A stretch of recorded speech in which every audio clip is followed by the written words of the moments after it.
Historia hii mnayoiandika inaenda kuleta chachu na kuongeza hamasa kwa vijana wengi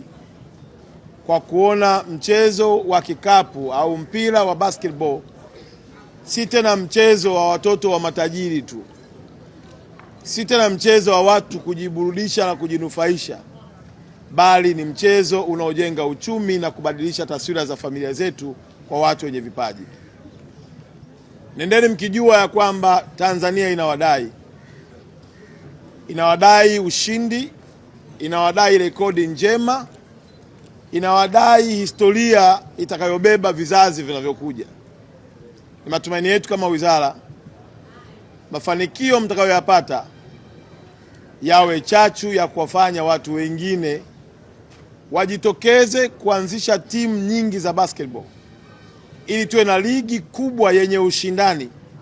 na iwe ligi bora inayoweza kuchukua nafasi ya pili ya tatu ndani ya nchi yetu ya Tanzania, lakini kwa bara zima la Afrika. Daktari Samia, Rais wa Jamhuri ya Muungano wa Tanzania, ameshatoa maelekezo kwenye wizara yetu na sasa wako kwenye michoro ya kujenga uwanja mkubwa zaidi utakaokuwa na matumizi zaidi ya moja, ikiwemo na mchezo wa basketball ndani ya jiji hili la Dar es Salaam, tena katika maeneo ya Kawe.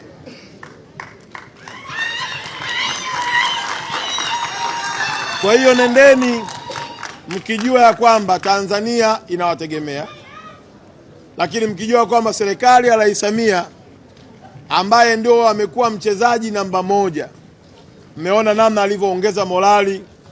kwenye upande wa timu zetu za mpira wa miguu wa kike na wa kiume, na sasa ameamua kuongeza morali kwenye riadha ambako nako tunafanya vizuri, lakini pia alishaelekeza, na mimi haya mambo nimeyakuta, sio nimekuja nayo mie,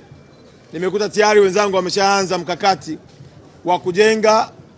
dome za kutosha, lakini ndani yake tuwepo na uwanja wa nini, wa basketball. Kwa hiyo nendeni mkijua kwamba Tanzania imekubali kuwekeza kwenye michezo, na nyinyi tumieni fursa kuonyesha kwamba serikali yenu na wadau hawajakosea kuwekeza kwenye michezo. Nikiwa kama rais wa shirikisho, ningependa kumshukuru Mheshimiwa Rais kwa mambo anayojaribu kutuwezesha na mpaka sasa hivi tulipofika. Pia naomba Tanzania na wadau wajitokeze kutusapoti. Mheshimiwa Waziri hapa anafanya kazi kubwa sana ya kutuwezesha sisi, kwa hiyo tuendelee kusapotiana, na sisi tukiwa kama Tanzania tunaenda kupambana huko, na wategemee makubwa kutoka kwetu.